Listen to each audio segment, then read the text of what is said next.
Blocksters, welcome to the Blockchain Hustler, a show where we talk to the leading founders, creators, celebrities, and disruptors who are hustling in Web3. Today's guest is Jack Liu. Jack is the CEO and co-founder of Magic Eden, one of the fastest moving and most user-centric companies in Web3. In less than a year of its launch, Magic Eden has grown to become the second largest NFT marketplace in the world, and it has become the third NFT marketplace to achieve unicorn status. Jack entered the crypto space back in 2013 and worked at FTX and Google before co-founding Magic Eden with his three friends.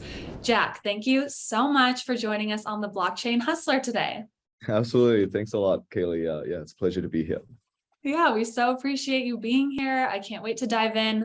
My first question is, I just love that you and your co-founders are four friends, some from childhood, and you discovered NFTs and their tremendous potential, but you also identified gaps in existing NFT marketplaces before building Magic Eden.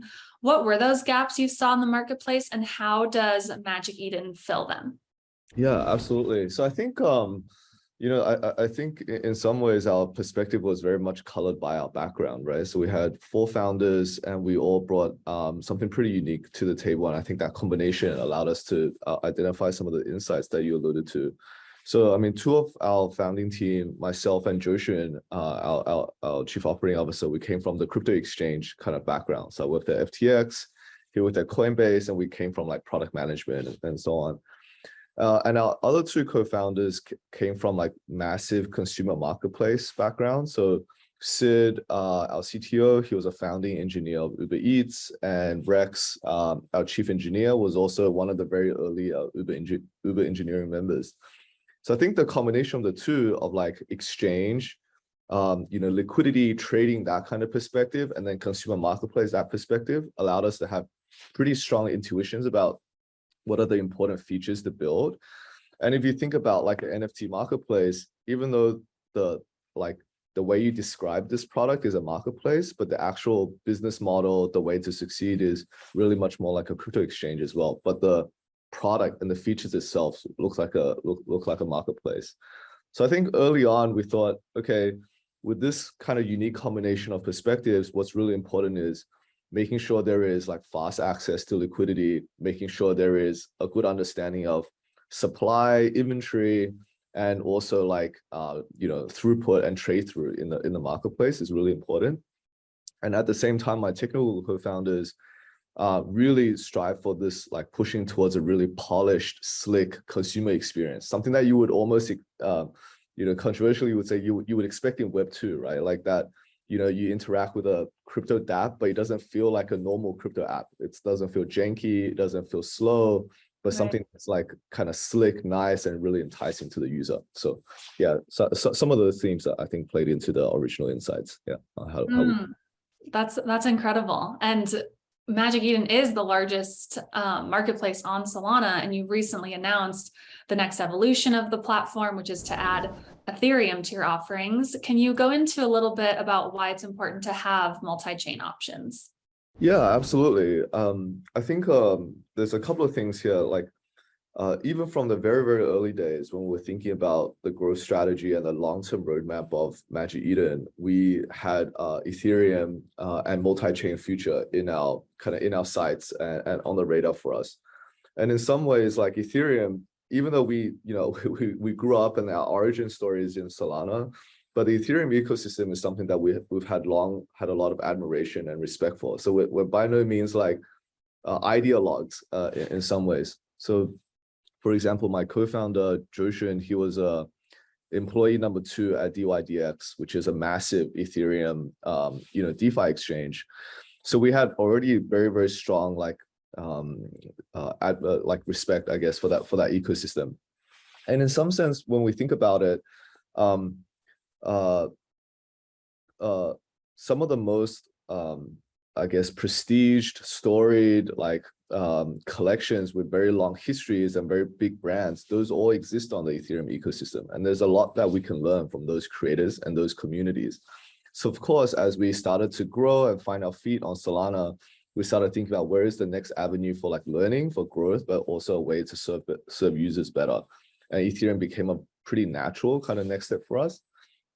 As to the broader question of, going multi-chain and stuff, I think it is true. Like maybe in the really, really long arc of the world, there'll be some winner amongst chains or something like that. In some ways, I don't have super special insights or foresight into what that could be. But I do think in the medium term, it really looks like there are different ecosystems. They're all very well funded. They all have very unique value propositions and very unique communities. And there will be users there. And Magic Eden, kind of our philosophy has always been to go where the users are and try to serve those users in a world-class, world-leading way. So for us, we are not super ideological, and we're happy to go to where the interesting ecosystems are, go where the users are, Right. and bring out like kind of product polish to that community. Right, that makes a lot of sense. Like Magic Eden is so user centric, and you are basically bridging the gap between Web 2 and Web 3. Why do you believe NFTs are kind of the initial ramp into the Web 3 ecosystem for new users? Yeah, that's a great question. I think, look, I think stepping back a little bit, when I was at FTX and before that, I was kind of casually, personally dabbling in crypto and so on.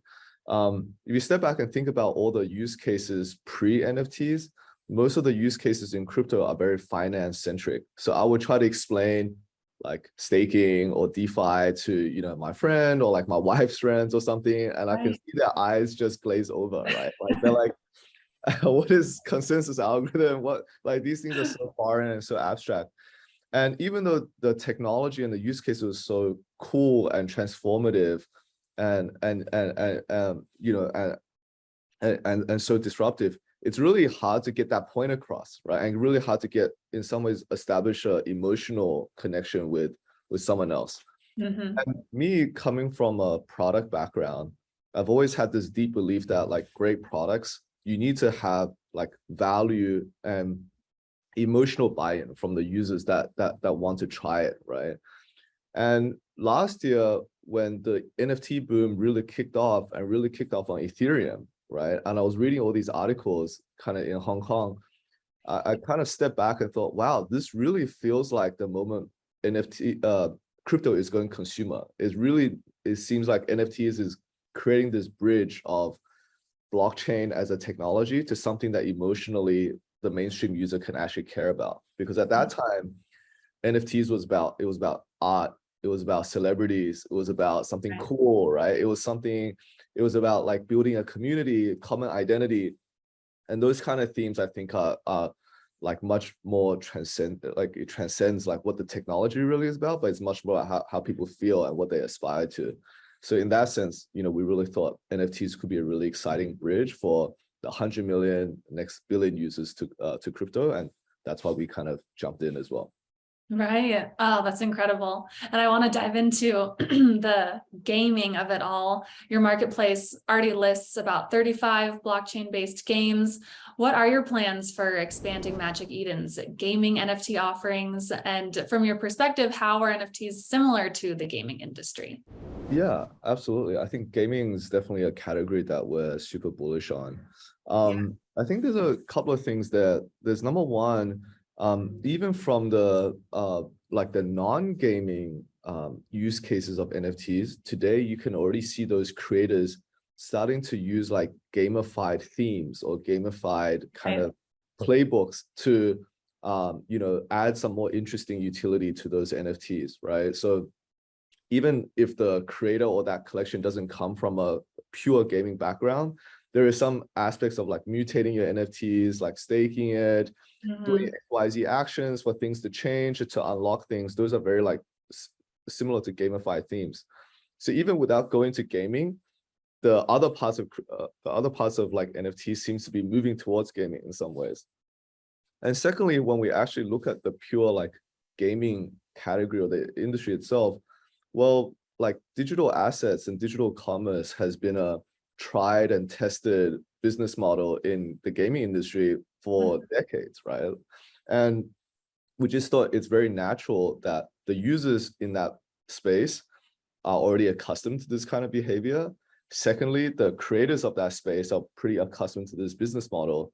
And at the same time, NFTs give you this almost like supercharged version of taking that to the next level, having like a real economy, right, with real like secondary trading, with real liquidity, with open economies and so on. So we thought that's a pretty natural next step for us to get into it.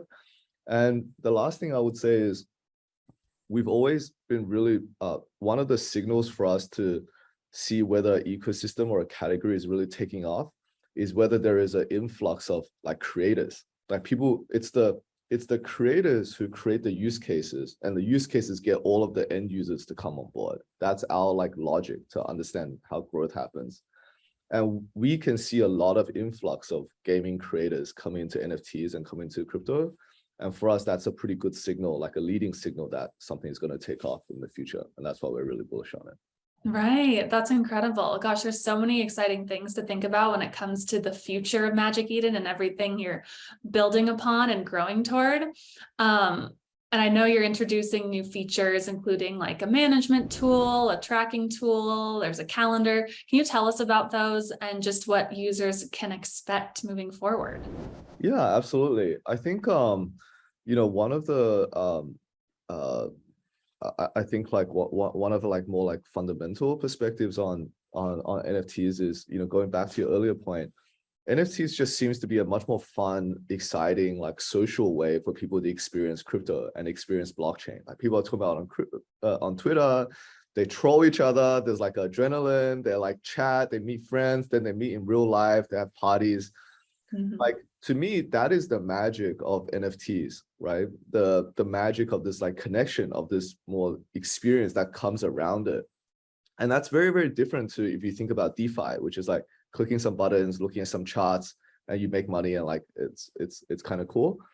So if you think about like NFTs in that sense, most NFT marketplaces today, we only come, including Magic Eden, we only come at the last step in that user's experience, where like all the fun has been had already, right? You've done your research, you've trolled your friends, you've like met some people in real life, you've made some friends, and then you come to Magic Eden and you click some buttons, and that's a pretty utilitarian, cold kind of experience. So what we want to do is to say, hey, you should actually experience more of the NFT experience on Magic Eden itself. And that's why we want to have these tools, like starting with the first of many, but we're having like whitelist management tools, audience tools. Later on, we had some like chat tools, so that users can experience more of the NFT experience on Magic Eden and have that like emotional happiness associated with it as well. Yeah. Oh, that's perfect. And especially that community is so important now going through this kind of downturn in the market, this crypto winter. What are your predictions for the crypto winter, and how is Magic Eden fully building through it? No special insights on like how long the crypto winter is gonna last or anything like that. Unfortunately, I wish I had some myself, but I think, prices go up and down and market conditions, go up and down. That's just comes with the territory of building in crypto, right? That's just part and parcel of the industry that we work in. I think ultimately we think NFTs are super, super early, right? This is like the first innings, maybe even pre-first innings. And this use case, just like a few years ago, people thought fungible tokens like ERC20s were a toy, and it looks super weird and stupid. But then lo and behold, over 4 or 5 years became like $1 trillion industry. We think that's going to happen with NFTs as well, and super, super early. So what we are at is like, we're super focused on serving our users, building out, the NFT use cases according to our vision, and making sure that, whatever niggles or pain points they have with the NFT experience, we can be the world leading solution to that. And secondly, we just want to focus and build for the long term, right? So I think we're very fortunate to be well capitalized to build through this winter. So in some ways, yeah, we're very focused and just excited to continue serving our users. Absolutely. And we've talked about this over and over, but Magic Eden is fully customer obsessed. And I read that you tell everyone at your company to choose what's best for the users over what's best for Magic Eden. Why is that an important ethos for your company? Yeah, I think that's we have 4 company values, like user obsession, tweaked it slightly, then unity and ownership, and then 3 is Web3 over Web2, and number 4 is champions mindset. And some of these obviously inspired by our own personal experiences and past companies that we've worked at. But user obsession is our first and foremost value, right? And I think there's a couple of things to say that. Number one is, like, in a startup, and especially in crypto, it's there's so much noise, and it's really hard to know what's the right thing to do. And you do need a compass. The compass is not, the way, the end and be all about what's right. There are no hard rules in startups and in crypto about what's always the right thing to do, but we need some guiding principles. And as we grew really fast, what I wanted was to say, hey, I want to have like a common Magic Eden DNA with all of the team, and a common Magic Eden way of thinking about problems.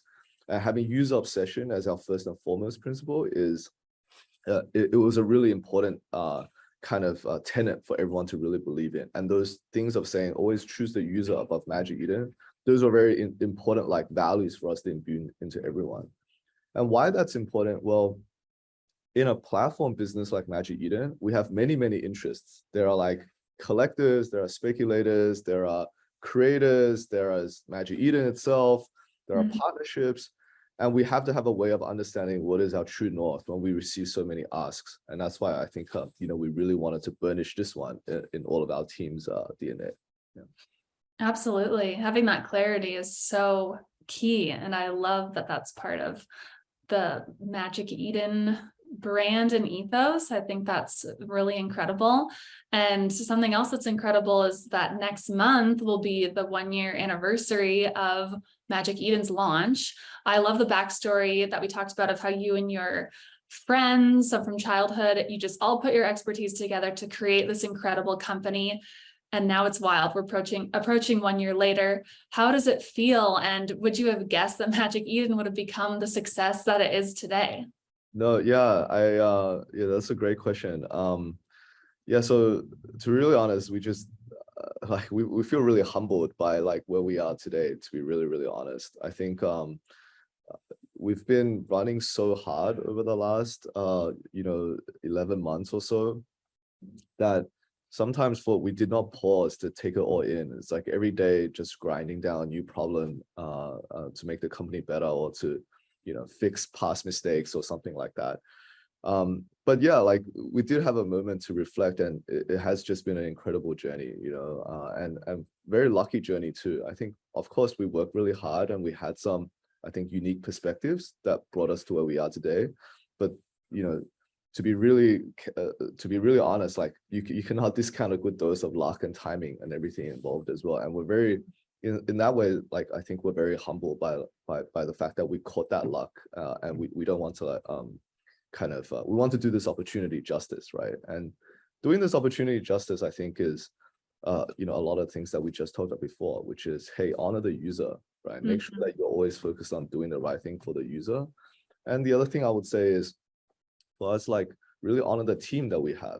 I always kind of tell everyone at Magic Eden, like, Magic Eden's success is not because of the founders. Like, the founders, we are just 4 people, and we're like probably like 1% of the success. It's actually the team's hard work, everyone's hard work, like blood, sweat, and tears, that got the company to what it is today. In that way, like, we really want to honor the team that we had, who took the leap of faith and jumped in with us and built the company to what it is today as well. Yeah, what you've done is really incredible and super inspiring. And as like a founder and entrepreneur myself, I do want to know, like, what are some of the biggest lessons you've maybe learned over the past year? And what are your hopes for the future as well? Yeah, absolutely. I think lessons, it really is thinking about the user first, right? And sticking to those principles. I think, some of our history is very public because, we build on Twitter, and, there's many things. There are periods in Magic Eden where we did not make the right call, right, for the user and so on.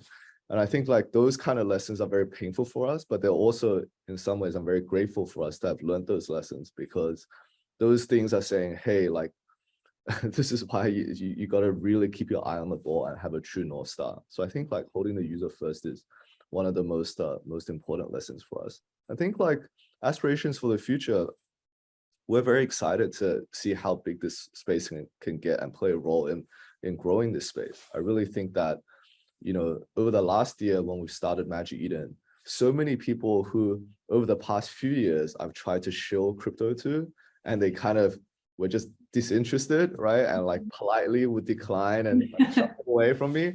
Those people started asking about, NFTs, right? Started asking about Magic Eden. And I think that's just, yeah, that in and of itself is exciting and amazing. And I'm looking forward to onboarding more folks like that into the crypto ecosystem.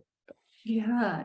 Oh my gosh, so incredible. I cannot wait to see all of the things that Magic Eden has in store and everything that you guys are building. Jack, it's been such a pleasure. Thank you so much for joining us on the Blockchain Hustler today. I really appreciate your time. Absolutely. Thank you for having me, Kayley.